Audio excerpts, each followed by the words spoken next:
Derek Bohlman talking with Tommy Gilbert from the swim team. Tommy, thanks for taking some time with us. Yeah, absolutely. Good to see you again, Derek. Thanks for everything you've done for the department. Looking forward to being on the first Coaches Show in the brand new podcast studio of a couple of years ago now. Absolutely, and it's a lot of fun. We had Coach Kim Nelson-Brown on earlier talking volleyball. We got football coming up, but let's talk some swimming. You've had your first meet of the season.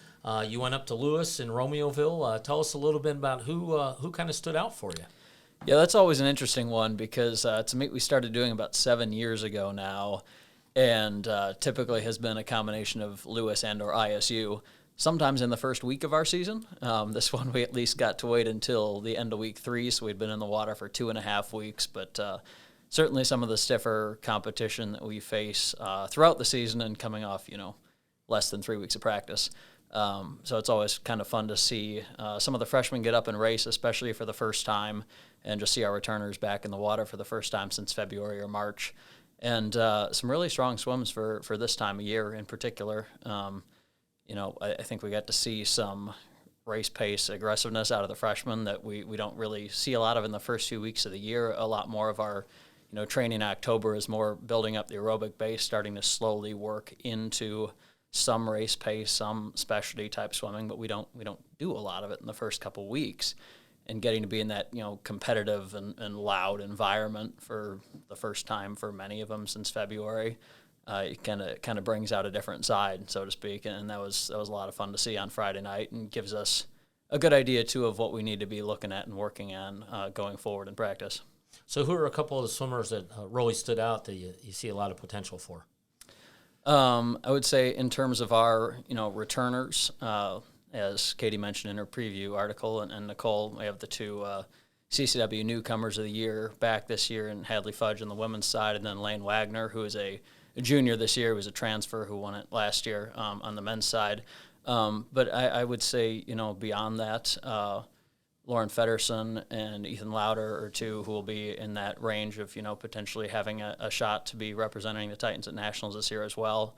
It's an interesting group coming back, in that oftentimes, over the last 10 years or so, what's defined our program is, a handful of really high-level swimmers at the top of the roster, and not necessarily the depth that it takes to be competing for, first place in the conference.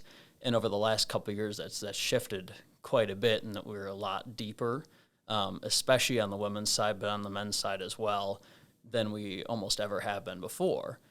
And now that, we see the class of 2022 out the door with 5 swimmers, 3 women and 2 men, who were very high-level contributors and scored a lot of points at conference, as well as national qualifiers. There's a lot more room for some of our freshmen, sophomores, juniors to step up and swim some of those A relays and be competing at the higher level, and give them a chance to see what we have there. And I think it's the depth, really, of both of our teams. I hesitate to sit here and pick out 2 or 3 people who are going to be key contributors, because I think, we could have 6, 7 all-conference swimmers probably on the women's side, and 5 at least who have a chance to be that on the men's side. And exactly who that'll be, it's hard to say at this point in the year. But I'd say a couple of the, standout swims on Friday in particular came from a couple of our freshmen, and the newcomers, I would say, who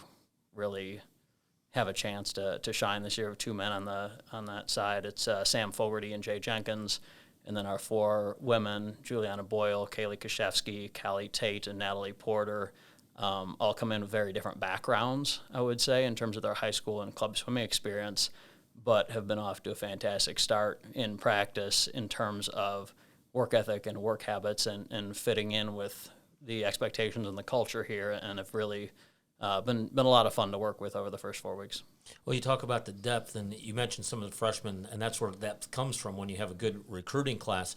Now, for people who want to see the Titans swim, you have 3 meets coming up. The next one is on October 29th. The Halloween invite, a little bit of, we joked before we went on air about if they get to swim in costumes. No, they don't, but you do have a costume contest beforehand. Tell us a little bit about what you're looking forward to as they get to swim in your own pool here.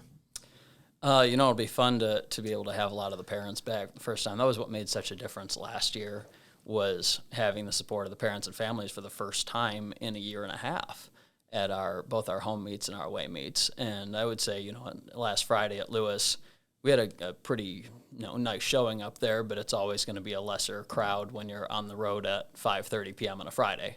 And so having our first Saturday home meet coming in a couple of weeks will be a great chance for us to have a nice base of fan support there. But it's a fun meet. That's the one where we decorate the pool the night before. Coach Fish has accumulated through the years about, now 28 years worth of Halloween decorations in the back closet. And basically like the admission to the practice the day before is you need to make whatever one Halloween decoration. So there's some that are new, and there's some that have been around since the 90s. And and it's a pretty festive atmosphere. And that one is that's about half relays and half individual events at that meet. So a chance to do some different things. And as much as the Lewis Duel is our first meet of the season, this one has a little bit more of that season opening feel before we get into our regular slate of dual meets and a few invites going forward. Well, swimming, like track and field, a lot of people think it's an individual type sport. You're in the pool, you're by yourself, but you mentioned all the relays. It does become more of a team event as you have that, and obviously in the meet trying to score team points. How do you create that team atmosphere among the swimmers? I think, to be honest, they do a lot of it themselves. It's a group where, more than anything else, when we're recruiting, we look for people who are going to fit that, culture of whether you're someone who's trying to be an All-American or whether you're someone who's hoping to score a few points at conference. Are you someone who's a hard worker in the pool and in the classroom? Are you someone who's going to be a positive role model and a positive person to be around and the type of person who brings other people up every single day? Because it's a very challenging training-based sport. We don't rest for meets in season. We don't rest till the end of the year.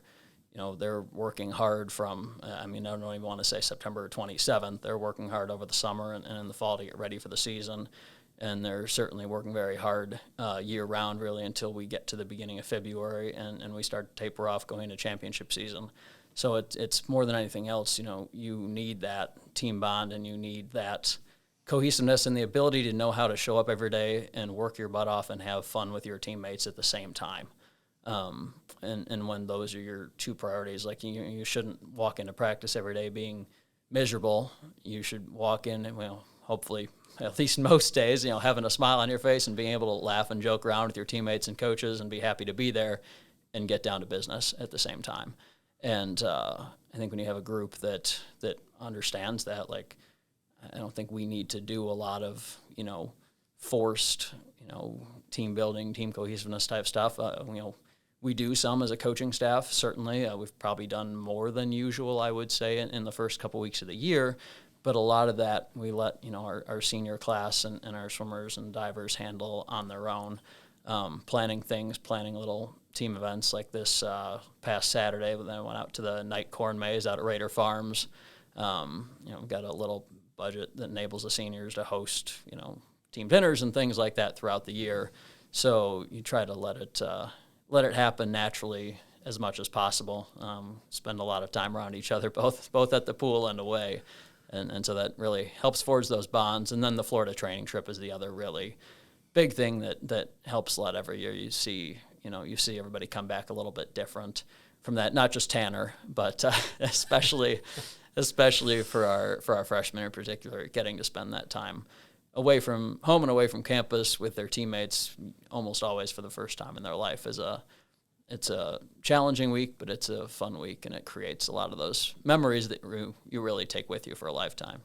Well, and swimming is a kind of a long season. You referenced that, so end of September in through February. You get a lot of time. You mentioned that Florida meet. That is over Christmas break. You're actually down there for New Year's. Correct. So actually a lot of time for them to bond naturally while there.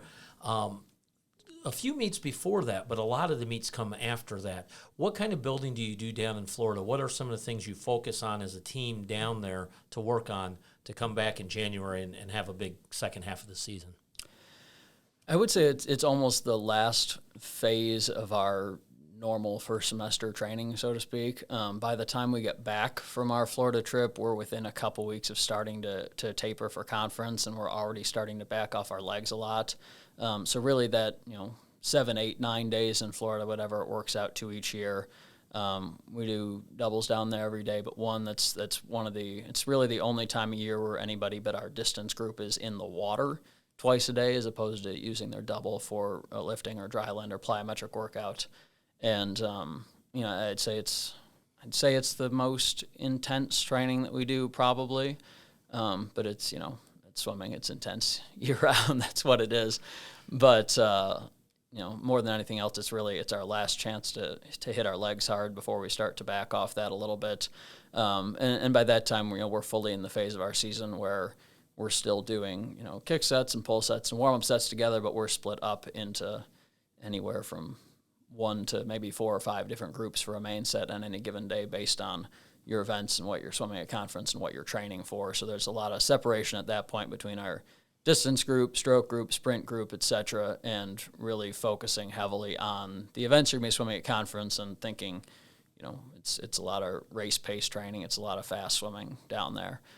In addition to some dry land work as well. Well, you've been coaching here at Illinois Wesleyan for a few years now.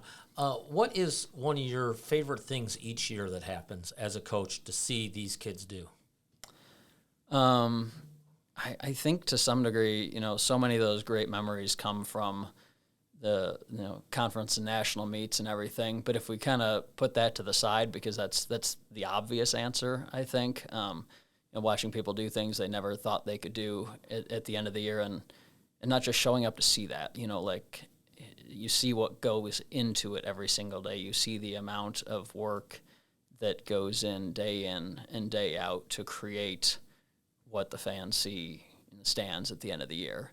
But if we kind of go beyond that, I think more than anything else, the things you remember year to year are just the fun and dumb memories away from the pool, the moments that are created by having a group of 30 people and a few coaches that are fully dedicated and bought into what we're doing, and the camaraderie that comes from that. But it's just more than anything else, it's the fun little random moments that you remember. For about the last 8 or 9 years now, we've had a quote book on my phone in the Notes app for every single season that's just, it's mostly just the dumb things that come out of your mouth when you're exhausted. And, since the Swimmers back in about 2015 figured out its existence, now I get things texted to me all the time to, guess what X, Y, or Z person said, and then it goes in there. And it creates some good fodder for practices sometimes. Like for our plyometric workout on Wednesdays, we always end with the P90X ab ripper for the last 15 minutes. And one of the things, there's Pfeiffer scissors, basically, one leg up, one leg out, and you're switching 25 times. Woo, super exciting stuff. But just one of the ways that, you look for little ways to make things fun along the way. And what we started doing about 6 years ago was doing quote Jeopardy with that. So instead of doing 25 reps, we'll do, however, a minute and 10 seconds or something like that. And I read them a quote, and they have to tell me who said it. And when they do, they can switch. And so, if it's a little more remote, they might be stuck in that position for 20 seconds, but at least we're laughing and having fun while doing it and getting something out of it. And, it's those little moments along the way that create the random memories. And that's, it's the less obvious answer to that question. I mean, everybody appreciates the phenomenal swims at nationals and conference, but it's sometimes a little stuff along the way that you remember too. Well, through my 5-6 years here broadcasting with Illinois Wesleyan, through some of the sports and having you on the PA and seeing that, your answer reminds me basically what Illinois Wesleyan's all about. Yeah. It's family. Yep. It's those family moments that just make it so wonderful. Yeah, fully. So he is Tommy Gilbert, assistant swim coach here at Illinois Wesleyan. I'm Derek Bohlman.